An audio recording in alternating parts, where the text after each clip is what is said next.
Practical Anarchy, A Guide to Self-Determination, Dickie Dredd. Section 26, The Democratic Illusion. We are told repeatedly that democracy is the crowning jewel of civilization, that the ballot box is the weapon of the people, the mechanism that keeps rulers honest. Every few years we queue at polling stations, mark a paper and watch results pour in like a sporting event.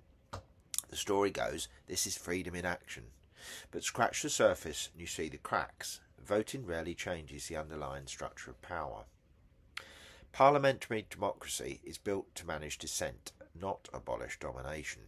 Parties offer competing brands, but all operate within the same framework: the state, capitalism, global markets. You might vote red, blue, green or yellow, but the rules of the game, private property, wage labour, the authority of the state remain intact. Colin Ward once quipped that democracy is the periodic opportunity to choose your bosses, a system that makes domination look like choice. Take the UK as an example. Since 1979, governments have swung from Conservative to Labour and back again.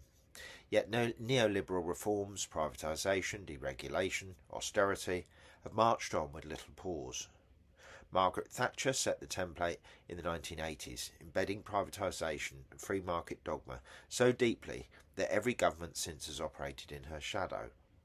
Her years in office also birthed the yuppie culture of greed and individualism, while she ruthlessly crushed anyone who resisted, from miners to printers to travellers. Tony Blair promised to break with Thatcherism, but delivered wars abroad and market fundamentalism at home. David Cameron claimed to modernise the Tories, but deepened the same austerity cuts. Boris Johnson blustered through scandal while pushing Brexit, then left chaos in his wake. Keir Starmer positions himself as a responsible alternative, but promises continuity more than rupture, keeping the same economic consensus intact. The name's changed, the system doesn't. The recent Post Office Horizon scandal in the UK makes the democratic illusion painfully clear. Hundreds of sub-postmasters were falsely accused of theft and fraud because of a faulty IT system, many losing their livelihoods, reputations, even their freedom. For years, the state and corporate leadership denied responsibility, dragging victims through courts while politicians looked the other way. Only after decades of campaigning did the truth emerge, yet those in power escaped real punishment. It shows how democracy protects institutions first and people last, how accountability within the system is more theatre than justice. The illusion runs deeper. Elections don't just fail to dismantle hierarchy, they legitimise it. By voting, we're told we've had our say. When policies fail, when inequality deepens, when wars are launched in our name, we're reminded that we chose this, or at least that the people did. Responsibility is blurred, domination renewed. Some argue that if you do not vote, you have no right to complain. Anarchists turn this on its head. By voting, you give legitimacy to rulers who will dominate you regardless.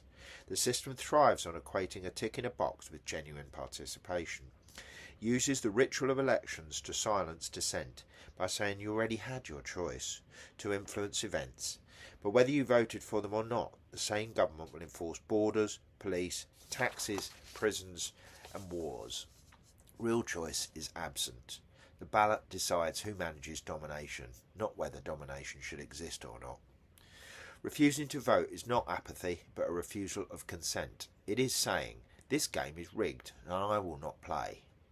To abstain can be an act of resistance, denying the ruling class the appearance of universal agreement. Far from forfeiting a voice, non-voters open the possibility of different voices, those of assemblies, occupations, co-ops, and streets where people speak and act for themselves. Change does not come from a ballot box delivered every few years. It comes from the struggles and solidarities that shape power directly. To insist that non-voters lose their say is to confuse permission with freedom.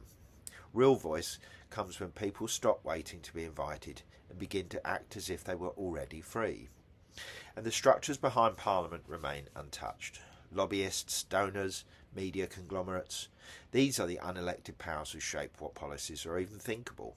When a party tries to step outside their orbit, the punishment comes quick. Markets panic, newspapers howl, MPs defect. Democracy is tolerated only when it doesn't threaten the deeper architecture of power. Anarchists aren't alone in spotting the trick. Noam Chomsky has long described elections as manufacturing consent, a process where debate is kept within narrow limits, and the public is nudged into choosing between acceptable options. The boundaries of discussion are policed not by soldiers but by editors, think tanks and party whips. Nor is this just a UK problem. In the US, billions are spent on presidential campaigns, yet policy shifts little whether Republicans or Democrats hold office. Wall Street still rules, wars still rage, surveillance expands under red or blue banners alike. The system itself is structurally unfair. That the Electoral College means a handful of swing states effectively decide the presidency, while millions of votes elsewhere carry far less weight. Candidates must chase donors as much as voters. The vast expense of campaigning ensures that money, not ideas, often determines who can even run. Democracy here is not a level playing field.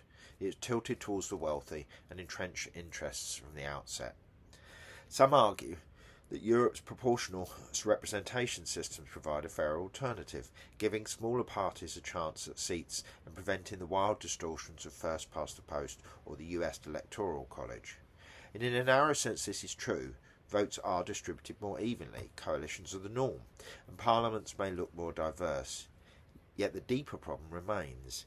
No matter how proportional the system, elections still channel dissent into a framework that leaves state power intact. Whether you vote for a major party or a small one, the fundamentals, property, wage labour, borders, hierarchy, war, remain untouched. Proportionality may polish the surface, but it does not break the democratic illusion. In Europe, referendums are rerun when voters get the wrong result. Across the world, democracy serves as a mask, a ritual that hides the machinery of the state and gives it a gloss of legitimacy. For anarchists, this is the core of the democratic illusion. Voting doesn't challenge the state, it strengthens it. Real power lies in communities organising themselves, in assemblies, in mutual aid networks, in direct action. The problem isn't just that politicians lie or break promises, it's that the very structure of parliamentary democracy channels hope into a dead end. As Emma Goldman famously quipped, if voting changed anything, they'd make it illegal. And this illusion does more than legitimise the state. It also shields the deeper alliance between government and wealth. The spectacle of elections distracts from the fact that policy is set not in polling booths, but in boardrooms and global markets. To see democracy's limits clearly is to glimpse the real machinery of power, the tight embrace between state and capital, the subject of the next section. The state and capitalism, power and profit entwined. If the state is the skeleton of domination, capitalism is the flesh that makes it move. Governments do not float above the economy, they are wired into it. Taxes, subsidies, bailouts, privatisations, these are the everyday ways states feed capital, and capital props up states. One provides the police, courts and armies, the other provides the money, jobs and media reach. Together they form what is often called the system. From the very beginning, capitalism needed states. The English enclosures, fencing off common land to turn it into private profit, were only possible because the state provided sheriffs, soldiers and legal backing.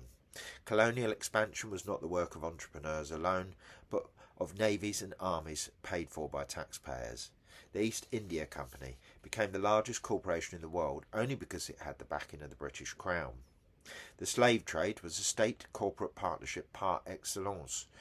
Merchants made fortunes whilst governments issued charters, regulated shipping routes and quelled revolts. Profit and power grew together. In the present, the fusion is no less obvious. Multinational corporations use global structures, the World Trade Organization, the International Monetary Fund, IMF, and World Bank, to secure favourable conditions, backed by political muscle of states. IMF structural adjustment programs in the 1980s and 90s forced countries in Africa, Asia and Latin America to slash welfare, privatise industries and open markets, enriching foreign investors while impoverishing local populations. Greece, after the 2008 crash, was forced into brutal austerity measures dictated by the European Central Bank and IMF. Policies that protected banks but devastated ordinary people. Banks are the most blatant illustration of this marriage. When the financial system crashed in 2008, it was not bankers who paid the price. Governments poured trillions into rescuing failing banks. In the UK, RBS and Lloyds were effectively nationalised, whilst in the US, the Troubled Asset Relief Programme funneled $700 billion into Wall Street. Ordinary people footed the bill through austerity, cuts and foreclosures. Bankers, meanwhile, carried on collecting bonuses. The message was clear. The state exists not to protect the many, but to safeguard the profits of the few. The revolving door makes the partnership explicit. Former UK Chancellor George Osborne took a highly paid job with BlackRock, the world's largest asset manager, soon after leaving office. In the US, figures like Henry Paulson moved from running Goldman Sachs to running the Treasury and back into finance. Decisions are made in the interests of capital, not communities. Every year at Davos, political leaders meet while billionaires and bankers and CEOs out of sight of people they claim to represent to cut deals that shape global policy. Corporations wield their power with impunity. Amazon paid just £10.8 million in UK corporation tax in 2020, despite sales of more than £13 billion, thanks to complex offshore structures. In the US, companies like ExxonMobil have received billions of dollars in subsidies while spending millions on climate denial, ensuring that fossil fuel profits keep flowing even as the planet burns. In the UK, energy companies like Centrica and BP report record profits in the middle of a cost of living crisis, whilst households struggle to heat their homes. It is not just corporations but entire classes of wealth. In the US, the Supreme Court's Citizens United ruling in 2010 gave corporations and wealthy individuals almost unlimited ability to fund political campaigns. The Koch brothers poured hundreds of billions of dollars into lobbying, while think tanks and Republican candidates shaping policy on everything from climate to healthcare. In the UK, hedge fund managers bankroll Conservative campaigns, then benefit from deregulation that allows them to continue profiting from financial speculation. Philanthropy becomes another weapon. Billionaires like Bill Gates and Elon Musk set global agendas through charitable foundations, all while dodging taxes and protecting their empires. The Global South shows how brutal this alliance can be. In Nigeria, Shell and other oil companies operated with military backing, displacing communities, devastating ecosystems and fueling conflict in the Niger Delta. When writer and activist Ken Saro-Wiwa and 8 Ogoni colleagues protested against Shell's destruction, they were executed by Nigeria's military regime in 1995, with Shell accused of complicity. In Latin America, mining giants such as Glencore and Vale extracted vast wealth with the support of local states, leaving behind poisoned rivers and broken communities. When indigenous groups resist, they face militarisation, criminalisation and even assassination. Here, the state-capital fusion is naked. Governments provide the guns, corporations take the profit. This entwining of power and profit is not accidental. It is the logic of the system. As anarchists have long argued, capitalism without the state could not survive, and the state without capitalism would lack its driving fuel.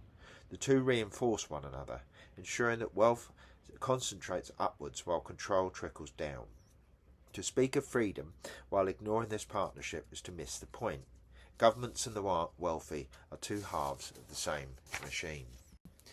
Case study: The Anarchist Cookbook. First published in 1971 by William Powell, The Anarchist Cookbook quickly became one of the most misunderstood texts associated with anarchism. Written during the Vietnam War and the counterculture upheavals of the time, mixed genuine protest anger with dangerous and unreliable recipes for explosives, drugs and sabotage. Governments and media soon used it as proof that anarchism equals violence, while ignoring the thousands of non-violent anarchists' works on mutual aid, cooperation and education. Powell himself later disowned the book, admitting it was a product of youthful rage and misinformation. The real tragedy is how the title's notoriety continues to eclipse the philosophy it claimed to represent. In reality, anarchist writers like Kropotkin to Ward have always argued that liberation requires building, not blowing up, creating networks of care, not destruction. The anarchist cookbook thus stands as a cautionary tale. When anger is detached from ethics and community, it feeds the state's narrative rather than undermining it.